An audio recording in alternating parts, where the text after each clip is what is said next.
And you don't even really have to touch the plastic. This iron's so hot, but once it's nice and heated up, you'll put your plastic stick on and you'll just heat up wherever you're wanting to weld. Hopefully I'm not blocking it.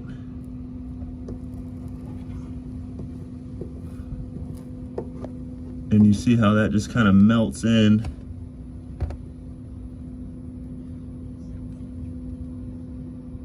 And you can form it however you want. So mine was still leaking basically right here. So I'm gonna put more on this corner, just like so.